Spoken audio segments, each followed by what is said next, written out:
All the Young Dudes by MsKingBean89, Chapter 28, Second Year, Assumptions. How on earth could you get yourself out of an engagement? Remus wondered to himself as he made his way down to the dungeons on Sunday evening. He was alone. Lily had asked him to check on the potion they were working on one more time before handing it in the next day.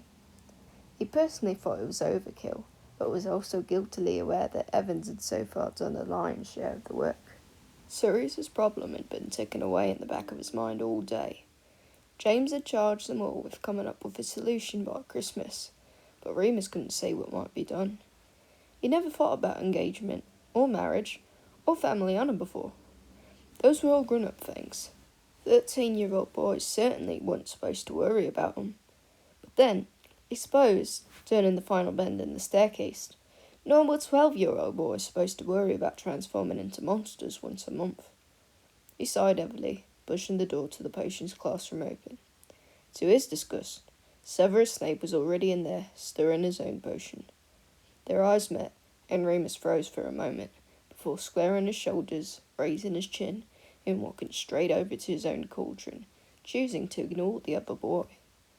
He couldn't help but notice that his potion was a slightly different colour from Snape's, which couldn't be a good sign. Theirs was a bold, royal blue, much darker than it ought to be. Snape had obviously noticed too. "You need to add more lavender," he said, nasally, not looking up from his stirring. "At least another teaspoon." "Yeah, right," Remus frowned. "See if I'm going to take advice off of you." "I'm hardly going to ruin Lily's potion, am I?" Snape spat back. Remus considered this. It was true, despite Severus's generally unpleasant demeanour, that the only other thing the Marauders knew about him was that he would do almost anything for Lily Evans. It was weird, but Remus wasn't one to judge anyone for being weird. He spooned in some more lavender and stirred. At once, the potion took on a paler, sky-blue hue, and a lovely dreamy aroma rose from it. Snape made a smooth clicking noise with his tongue, and closed the lid on his own cauldron, getting ready to leave. "Hiya, Sev," voice came from the doorway. "Oh, Remus." It was Lily. She looked a bit embarrassed. Remus frowned. "Thought we agreed I was checking it tonight." Yes, we did. I was just double-checking." Her usually pale cheeks were bright red. "Didn't think I'd show up," Snape stuttered derisively on his way out. Remus fought the urge to throw a spoon at the back of his greasy head. Lily didn't notice. She had already crossed the room and was looking down into the cauldron. "Well, you do get a lot of detentions," she said diplomatically.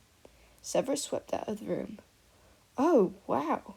It looks much better than it did this morning. Did you do something?" "Added more lavender." "Really? Nice one. It looks exactly right now." "Well," he rubbed the back of his head, glancing at the door. Snape was out of earshot. "Yeah, just thought it needed some, I suppose."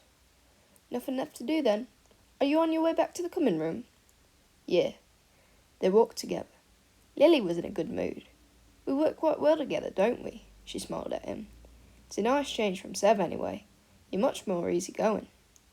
Remus had never thought of himself as easygoing before. It was a nice thing for her to say, but then, compared to Snape, anyone might seem relaxed. "What's the thing with you and him, anyway?" he asked. "He's my best friend," Lily answered, promptly, as if she had to justify this all the time. "We've known each other for ages." "Oh, right. He's not as bad as you think he is," she said, glancing at him sideways. "He can be really kind, and funny.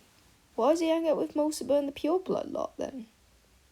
"Well, if we're going to base our assumptions on people based on their friends..." Lily looked at him very pointedly. "What's wrong with my friends?" Remus was shocked. Everyone loved James and Sirius. Lily rolled her eyes. "They're all heirs to pure-blood houses, aren't they?" She tossed her auburn curls. "Plus they're massive show-offs. Potter thinks he's God's gift, and he's black, isn't he? Even I know about them, and I'm a muggle-born. Suppose Peter's okay, but it's sad the way he follows them around everywhere." "I follow them around too." "Yeah, you do." She looked at him again, cheekily. "You're wrong about them," Remus said. "I mean, okay, you're right about them showing off, but they're There's more to them. Well, then you'll just have to accept that there's more to Severus, won't you? She was harder to argue with than Sirius. Remus shrugged non-committally. It occurred to him that Lily might be able to help with their present conundrum. After all, weddings and engagements were girl things, weren't they? At least she might offer another perspective. Evans, he said thoughtfully, you're quite clever. Oh, cheers very much. Sorry, I mean, you're cleverer than me. Much better, he grinned, rubbing the back of his head. What would you do if your family was making you get married to someone you didn't want to? She frowned, as if that was not at all what she had expected. Like an arranged marriage? I thought you lived in a foster home. A children's home, he corrected. They're different. Anyway, it's not me, it's someone else. She looked stumped, which didn't give Remus much hope. Gosh, I mean, it's not something my parents would ever do, but if they did, I'd be really angry, obviously, and hurt. Hurt? He asked, puzzled. Well, obviously. Your parents are supposed to love you and want what's best for you. Making a decision like that on your behalf is the complete opposite. Right, he nodded, though he didn't really understand. But this person, doesn't really get on with their parents anyway.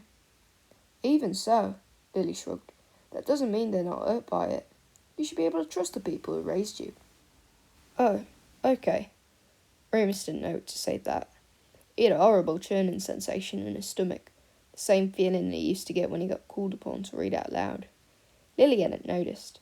They were almost at the common room now. I still don't know what I'd do, she sighed. It's like the only option is to defy them, the parents. But that's going to cause all sorts of problems. Who is this about? Go on, tell me. Remus shook his head. Can't, sorry. Lily nodded, understanding. Remus smiled at her. She had an immensely soothing presence. For liberty gibbet, Lily said to the portrait, which swung open for them to crawl through. James had not long returned from Quidditch practice and was still in his red flying robes. He sat on one of the sofas, flicking Zonko's bursting beans into the fireplace, where they burst into a riot of colour like miniature fireworks. Sirius lay on the rug beneath him, reading a book on X's he had brought from home. All right, Lupin? James grinned. Remus nodded to Lily and went over to his friends. The redhead went straight up the stairs to the girls' dorm. Dumped us for Evans, have you? James asked, smirking. Potions, Remus replied. Right. You friends with her now? Sort of, Remus shrugged. She's all right. Hates you two. What? They both sat up, looking affronted. But everyone likes us, Sirius said. We're lovable rogues. She thinks you show-offs, James gasped, dramatically. How dare she? We'll have to win her over. Why bother? Sirius rolled over, returning to his book. She's friends with Snivellus. She clearly has no taste. Did she really say that? James was asking Remus. He nodded. She said you'd think you're God's gift. What does that mean?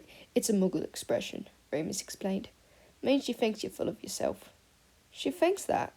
Well, Remus looked at him. You sort of are, to be honest. James laughed. Remus sat beside him, grabbing a handful of the Zonko's beans himself and flinging them into the fire, one by one. He and James shortly made a game of it, seeing who could create the biggest explosions by it, and the embers just right. Forgot to say, James said, once the bag of beans was empty. Got the owl from Dad today. He's spoken to McGonagall and got permission for us to have you over for Christmas. What? Really?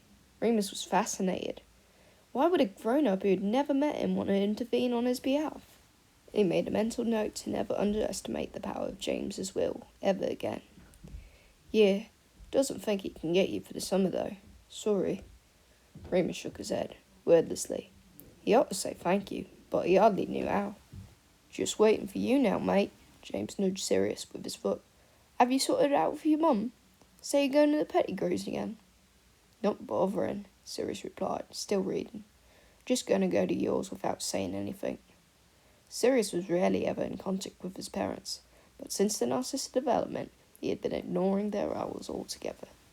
Remus wasn't sure that silence was the best way for Sirius to express his discontent, but as Lily had just reminded him, Remus knew very little about families. Mum won't like it, James chewed his lip. Don't tell her then. Sirius turned his page. James and Remus exchanged a look. They had to do something about the engagement soon. The thought of Sirius being in this mood for 5 more years was a very grim one indeed.